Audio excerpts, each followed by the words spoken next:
মইনাহঁত আজি মই তোমালোকলৈ এটা সাধু বুলিয়ে কৈছোঁ, কিন্তু সাধু নহয়, আচলতে এইটো সত্য কথাই মই ক'ম, শুনিবা দেই।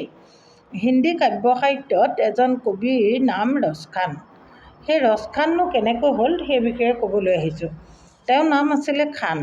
তেখেতে এদিন উত্তৰ প্ৰদেশত তেখেতৰ ঘৰ, গতিকে উত্তৰ প্ৰদেশৰ পৰা এখন দোকানত তেওঁ পাণ খাবলৈ গৈছিল। পাণ এখন কিনিবলৈ লওঁতে তেওঁ দেখিলে দোকানত এখন সুন্দৰ ফটো আঁৰি থোৱা আছে। ফটোখনত বালক কৃষ্ণৰ, তাৰমানে মূৰত ময়ূৰ পাখি, হাতত বাঁহী, তাৰপিছত কঁকালত অকণমান বস্ত্ৰ আৰু এটা গৰু তেওঁ লগত থকা ইমান ধুনীয়া সুন্দৰ দেখিলে। দেখি তেওঁ ক'লে যে এই বালকজন কোন? এওঁ দেখোন ভৰিত জোতা নাই, কেনেকৈ আছে ইমান ঠাণ্ডা জেগাত, ইমান ঠাণ্ডা দিনত কেনেকৈ থাকে জোতা এযোৰ নাই? তেতিয়া দোকানীজনে ক'লে যে এওঁৰ ঘৰ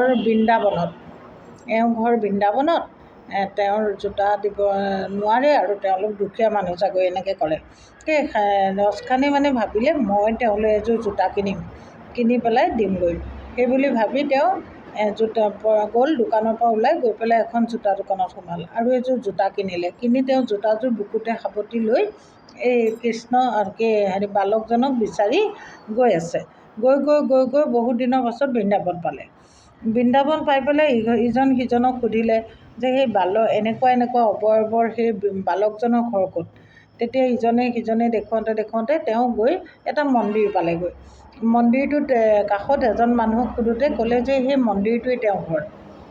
মন্দিৰটো ঘৰ বুলি কওঁতে তেওঁ মন্দিৰলৈ সোমাবলৈ উদ্ধত হ'ল আৰু মন্দিৰত সোমোৱাৰ সময়তে তাত থকা পূজাৰীজনে ক'লে নহয়, আপুনি এইটো মন্দিৰত সোমাব নোৱাৰিব, কাৰণ ইয়াতে সোমোৱাৰ বহুতখিনি নিয়ম আছে।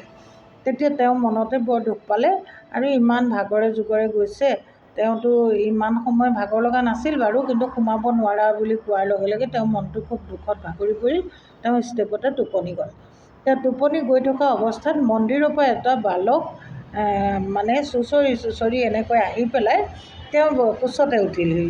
উঠোঁতে তেওঁ দেখিলে বালকজনৰ ভৰিয়েদি তেজ ওলাই গৈছে।